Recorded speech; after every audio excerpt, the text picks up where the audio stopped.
Для меня стало неожиданностью, что корпорация монстров разительным образом отличается от своего приквела, выпущенного уже во втором поколении Pixar. Речь идет про университет монстров. Но почему я начал говорить про это? Да потому что, пересмотрев недавно эти два мультфильма, как в оригинале, так и в русском дубляже, я заметил, что даже на уровне локализации видны эти различия. Сегодня мы поговорим про русский дубляж именно корпорации монстров. Он меня крайне удивил, хоть если сравнивать с оригиналом, не привнес каких-то сильных изменений в нашу версию. Но в данном случае нам будет куда более интересны именно мелкие детали, которые порой являются катастрофически странными и до абсурдности нелепыми. Я уже не раз говорил, что корпорация монстров включает в себе практически идеальный пример мира, который адаптирован под местных жителей. Смотря эту картину, ты четко понимаешь, что это мир существ, которые его населяют. На русском это не упущено, но в английской версии этого еще больше в силу озвучки. Даже местные детские считалочки здесь локализированы.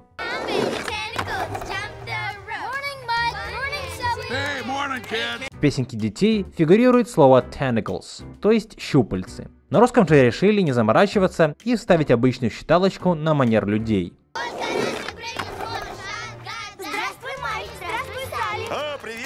И такого в оригинальном звуковом ряде полно, благодаря чему еще больше погружаешься в мир монстров.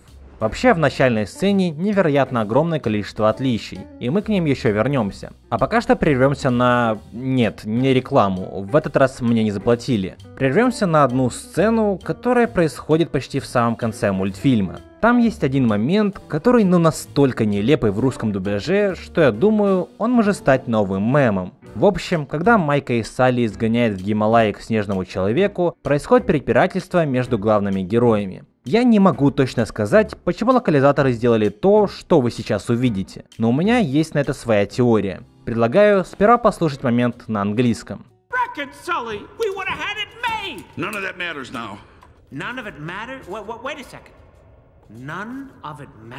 Майк говорит о том, что из-за привязанности Салли к Бу они не побили рекорд и загубили свою карьеру в корпорации, на что Салли отвечает "None of it matters now", то есть это не имеет значения уже. Вполне нормальный диалог, но вот что происходит в русской версии. И дошли до рекорда, мы были у самой цели.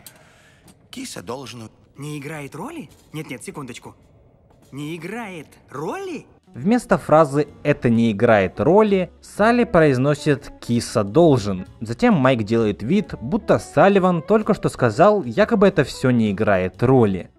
Не играет роли? Это максимально нелепо. Честно, за всю свою карьеру труднонедопереводчика я ни разу не видел такого явного ляпа. Киса должен. Это выглядит как какая-то рандомная фраза, вставленная в диалог. И не только выглядит, это так и есть. Прислушайтесь к следующему моменту в самом конце мультфильма.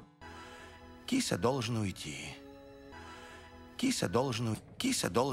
Моя теория состоит в том, что на стадии дубляжа ребята забыли озвучить одну фразу и решили не заморачиваться, а просто вставить момент, который профигурирует в мультфильме чуть позже. Кто бы подумал, что спустя 20 лет какой-то Хима будет это пересматривать и заметит их оплошность. Следующий аспект, который я хочу затронуть, касается озвучки Бу. Дело в том, что локализаторы как-то странно взялись ее дублировать. Сперва кажется, что они начали полностью ее переозвучивать, то есть переделывать фразы, сказанные на английском, на русский манер.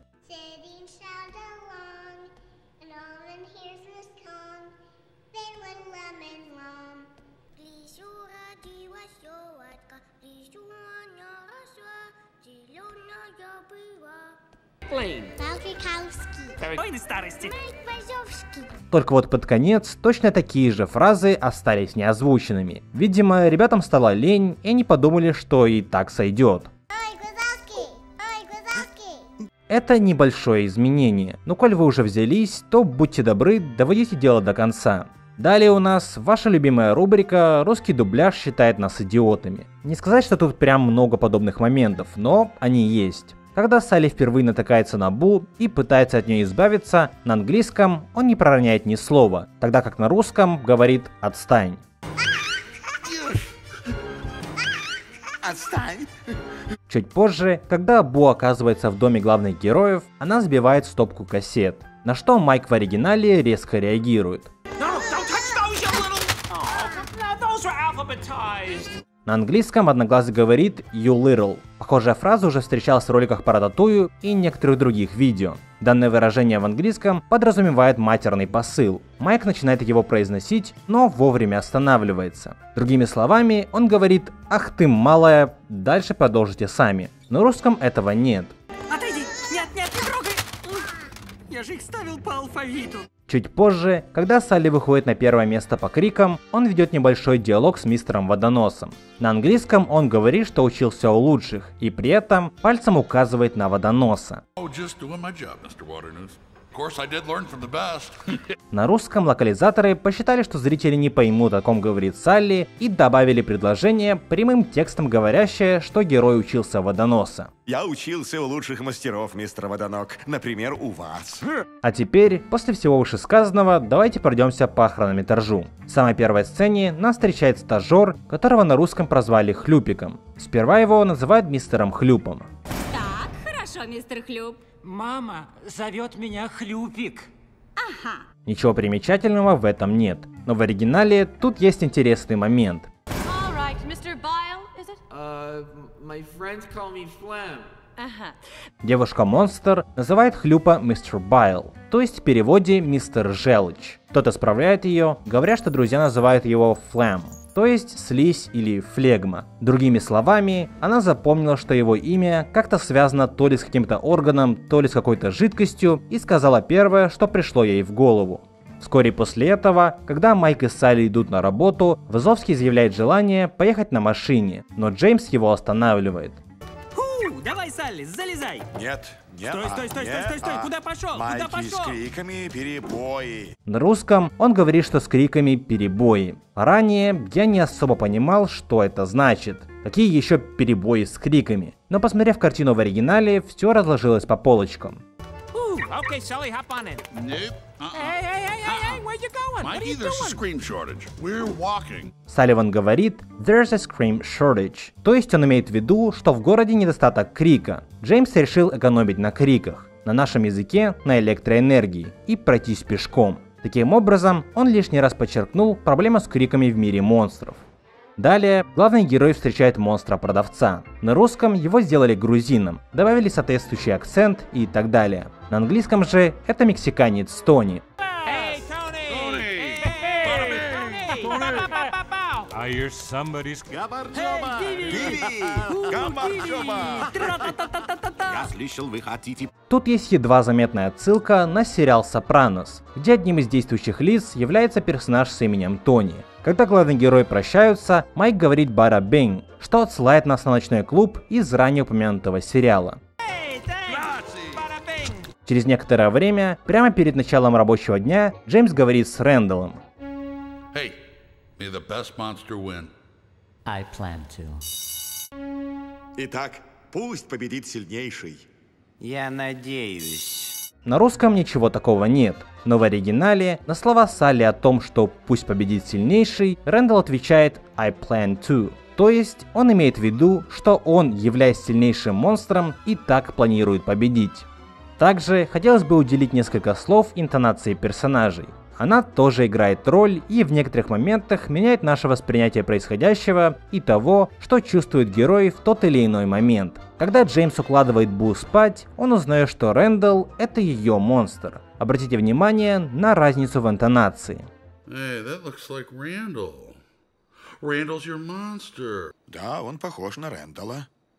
Рэндалл твой монстр. На английском Салливан полуудивленно понимает, что Рэндалл — монстр Бу, в то время как на русском он это произносит, как бы просто констатируя факт.